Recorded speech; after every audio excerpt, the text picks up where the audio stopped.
Dear Lancaster Board of Education, this statement is delivered by the clergy of Lancaster, New York, Reverend Stephen Mannion, Faith United Methodist Church. It's me, Reverend Dr. Kelly Nagus, Lancaster Presbyterian Church, Reverend Chris Hagler, Bowmansville United Methodist Church, Reverend Stephen Baird, Lancaster Community Baptist Church, Bishop John Mack, Holy Mother of the Rosary Cathedral, Reverend Jonathan Bergio, Lovejoy Church, Deacon Joseph Pasquala, Holy Mother of the Rosary Cathedral, Father Andre Kasayan, St. Basil's Ukrainian Catholic Church, and Reverend Richard Shear, First Baptist Bible Church. As clergy in Lancaster, New York, we are deeply concerned about several books available to the youth in our town school libraries. These books are vile, completely inappropriate for minors, and should not be available in our school bookshelves. The books on the list, which I'll provide to you, all contain explicit sexual nudity, depictions of sexual organs in a state of arousal, and obscene references to sexual activities, including anal, oral, vaginal intercourse, fingering, analogous ejaculation, as well as other content that should not be available to minors without parental consent and guidance. For example, this book is Gay by Juno Dawson says the following on page 156 to 160, referring to sex acts.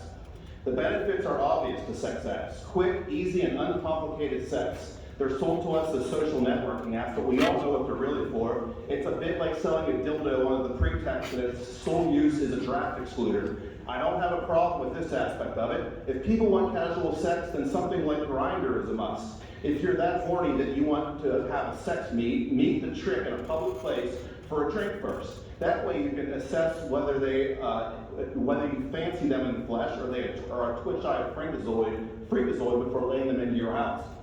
We stand in unity in the belief that this is not appropriate for minors to be reading tips on sex apps and sex meetups in our school libraries.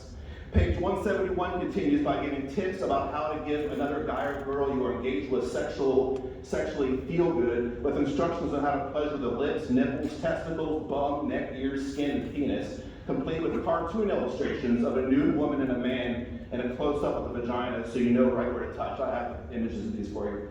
I now quote page 173. Oral sex is popping another dude's peen in your mouth, or indeed popping yours in his. There is only one hard and fast rule when it comes to blowjobs. Watch the teeth. Lips and tongue, yes. Teeth, no. As with hand jobs and breakfast eggs, all men like their blowjobs served in different ways. The term blowjob is massively misleading, as you won't actually be blowing on his penis. It's more like sucking. It's more like sliding your mouth up and down the shaft of his cock. This is in our school libraries. The cartoon book Flamer by Mick Hirata depicts a group of boys in a cabin playing a game. One boy says, "We are all busting a load in this bottle. If you don't, you have to drink it." The next responds, "Give it to me, I'll show you." Another page has two boys in the shower, with one on his knees in front of the other, seemingly just finished pleasuring the other boy. Another boy yells, "Hey, Movaro, suck any good dicks lately?"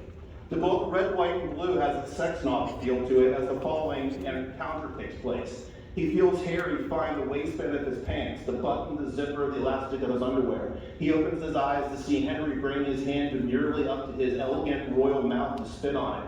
"Oh my effing God," Alex says, and Henry grins and gets back to work. "I'm going to take your pants off now," Alex tells him. He moves his lips down Henry's chest and feels under the mouth the beat of Henry's heart. His heart skips the realization of what Henry intends. He kisses Henry's solar plexus, his stomach, the stretch of his skin above his waistband. Then later, after the sex act, one boy asks for a kiss, which the other boy apparently resists. This leads to this obscene sentence, quote, "Alex rolls his eyes. For F's sake, man, you just had my dick in your mouth. You can kiss me tonight." The books quoted above and the others on this list are not only grossly obscene, morally corrupt, and contrary to the Christian faith, but they are also inappropriate for any minor to read without parental consent and guidance. We, the clergy of Lancaster, New York, hereby call on the Lancaster Board of Education, in the name of Jesus Christ, to remove the following books from the shelves of Lancaster schools.